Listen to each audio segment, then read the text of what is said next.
बेहतरीन drama serial पत्थर दिल के इस एपिसोड में आप देखेंगे कि वलीद की माँ आ जाती है मिनाहिल के पास और कहती है, बेटा मैं तुम्हारी दुश्मन नहीं हूँ, मैं तुम्हारा भला चाहती हूँ और मैं चाहती हूँ कि तुम जितनी जल्दी हो सके अपनी शादी का फैसला कर डालो, क्योंकि ये लोग तुम्हें चैन सुकून से जीने नहीं देंगे।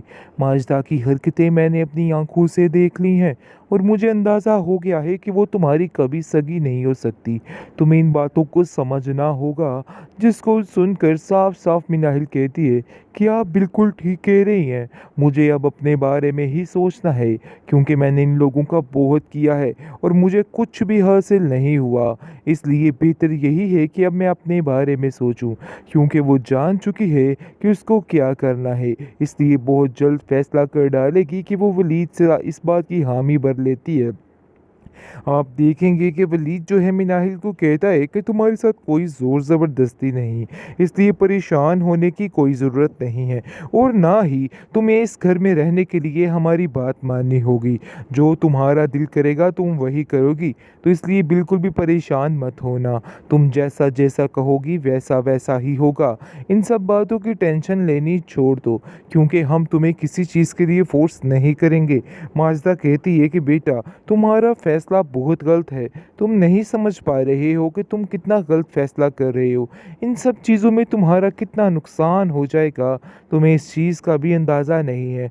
मैं तुम्हारा नुकसान बिल्कुल भी नहीं चाहती, बस यही चाहती हूँ कि तुम्हारी ज़िंदगी में खुशियाँ आए, और इस लड़की के साथ खुशियाँ आनी बहुत मुश्किल हैं। और इन बातों को समझ जाओ और जैसा जैसा मैं कहती हूँ वैसा ही करो।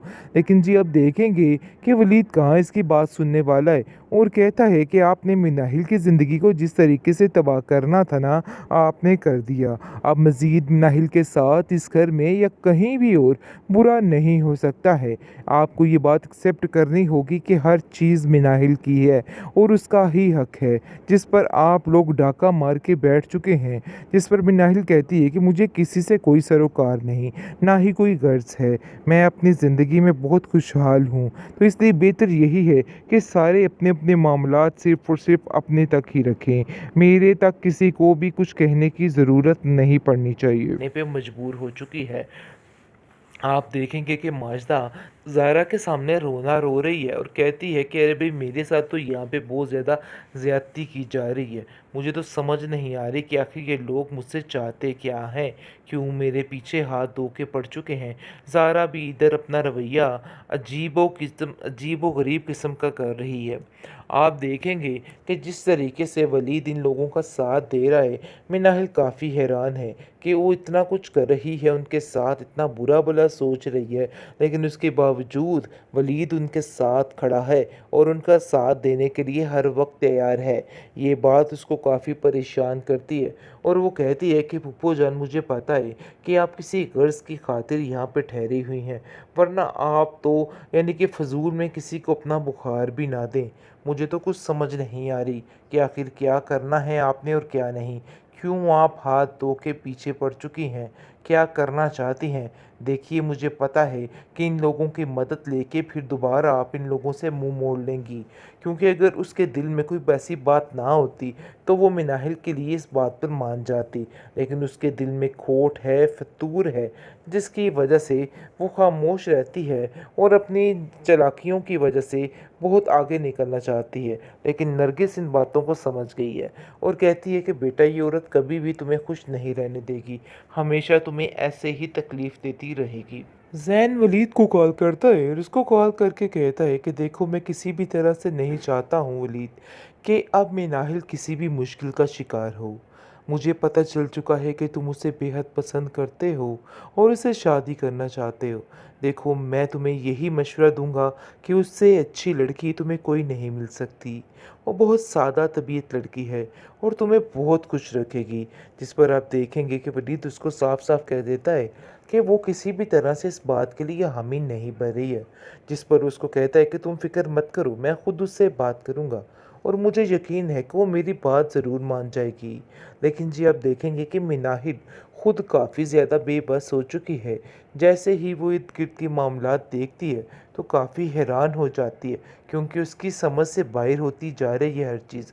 उसकी फूफो-जान बार-बार कोई न कोई आकर ऐसी बात कर देती है, जिससे उसका दिल छलनी-छलनी हो जाता है और वो साफ-साफ कह देती है कि इससे अच्छा है कि मुझे मार ही दिया जाए, क्योंकि आपकी बातों से रोज़-रोज़ मरने से बेहतर है कि एक दफ़ा वैसे ही मर जाऊँ। जिस पर माजिदा कहती है कि ज़्यादा चीखने-चिल्लाने की भी ज़रूरत नहीं है। मुझे पता है कि तुम क्या करना चाह रही हो और किन लोगों से हमदर्दियाँ बटोरना चाह रही हो। मैं तुम्हें सिर्फ़ इतना कहना चाहती हूँ कि अपने दिमाग को ठीक कर लो। अभी भी वक़्त है, सुधर जाओ, क्योंकि तुम्हें यहाँ से जाना है। इसको अपना पक्का ठिकाना समझ के मत बैठ जाना। ऐसा ना हो कि तुम अपना ज़हन बना बैठो कि हर चीज़ तुम्हारे अंडर कंट्रोल रहने वाली है। अरे बीबी, ऐसा कुछ भी नहीं होने वाला, और अगर तुम ऐसा सोच रही हो ना, तो अपने दिमाग से फ़िज़ूलियात निकाल दो। लेकिन जी, आप देखेंगे कि दूसरी तरफ काफ़ी ज़्यादा ज़ारा परेशान और हैरान है कि आखिर ये लोग इतने अमीर कैसे हो सकते हैं, क्योंकि उसको समझ नहीं आ रही है कि वो क्या करे। सारा पैसा रुपया देख के उसकी तो रौल टपकना शुरू हो जाती है। आप देखेंगे कि वलीद एक आखिरी दफ़ा कहता है मिनाहिल को कि तुम्हें इस बारे में सोचना होगा, लेकिन जिस पर मिनाहिल साफ-साफ जवाब दे देती है और उसकी माँ भी इसको लेके काफ़ी परेशान होती है और साफ-साफ कहती है नरगिस कि देखो बेटा, मैं समझ रही हूँ, ये सब कुछ मिनाहिल की टेंशन है जिसकी वजह से वो ये सब कुछ कर रही है। पता नहीं उसको पीछे से किन-किन बातों का यानी कि प्रेशर है, जिसकी वजह से वो ये सारे फैसले करने पे मजबूर हो चुकी है। आप देखेंगे कि माजिदा ज़ायरा के सामने रोना रो रही है और कहती है कि अरे भई, मेरे साथ तो यहाँ पे बहुत ज़्यादा ज़्यादती की जा रही है। मुझे तो समझ नहीं आ रही कि आखिर ये लोग मुझसे चाहते क्या हैं? क्यों मेरे पीछे हाथ धो के पड़ चुके हैं?